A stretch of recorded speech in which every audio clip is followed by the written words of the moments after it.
My wife thought she was clever, sneaking in after midnight, lying about creative inspiration. But the night I found another man's tie in her purse...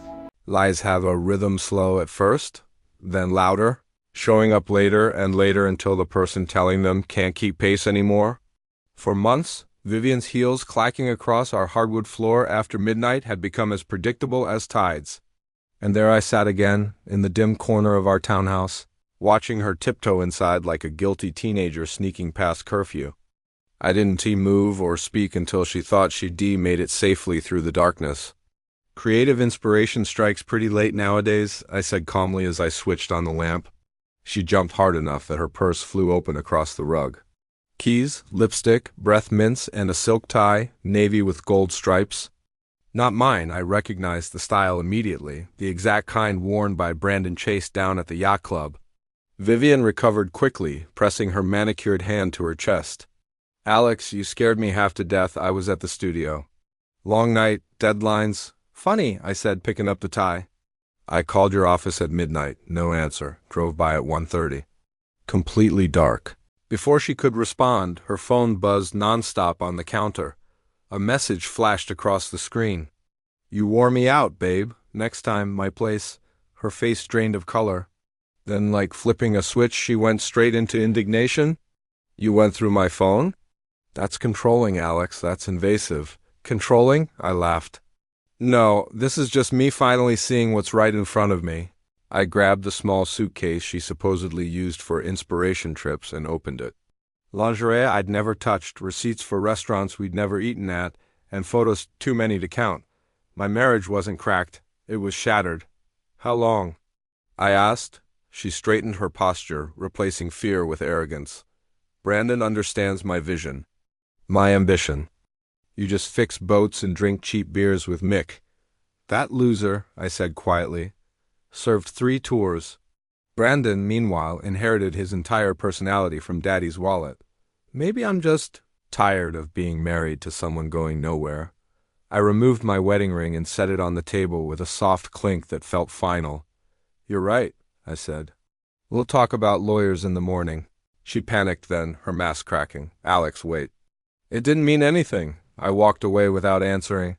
I didn't sleep much that night.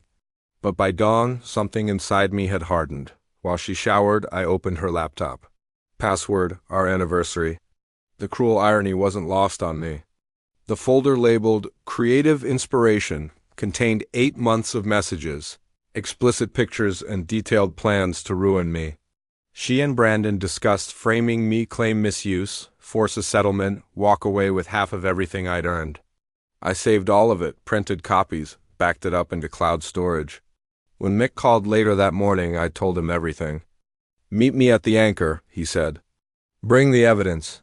He wasn't the emotional type, but the look in his eyes when he read through the folder said enough. They're planning to bury you, he muttered. That's not happening. We met Janice, our 70-year-old retired pay neighbor, who could sniff out lies the way bloodhounds catch scents. She flipped through the pages slowly, taking notes. There's enough here to sink them, she said.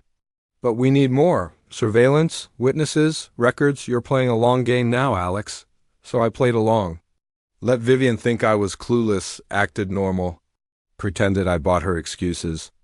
Meanwhile, Janice gathered evidence. Mick tapped into his old contacts, and I collected every lie, every inconsistency, every alibi Liam, her love-struck assistant, was forced to fabricate. When I confronted Liam privately, showing him proof of his debts and her manipulation, he broke fast. He confessed everything. Fake meetings, changed numbers in company accounts, money Vivian skimmed to fund her affair. He recorded a statement. It was exactly what we needed. But the grand finale had to be public. Vivian had spent weeks preparing to attend the Seaside Yacht Club gala, with Brandon her debut as the trophy of a wealthy businessman. She bought a dress worth more than my monthly rent. What she didn't know was that I'd bought a ticket too. With Janice's help, I created a slideshow half marine photography, half devastating digital truth bomb. When the MC introduced it as local photography by Alex Mercer, Vivian's face froze.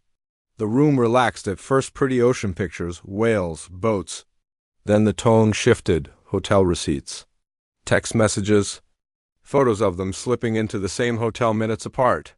Brandon's car parked outside. Bank records showing embezzled funds. Vivian's color drained as the whispering grew into a roar. Brandon lunged toward the AV booth, but it was too late. The room had seen everything. He turned on me, furious.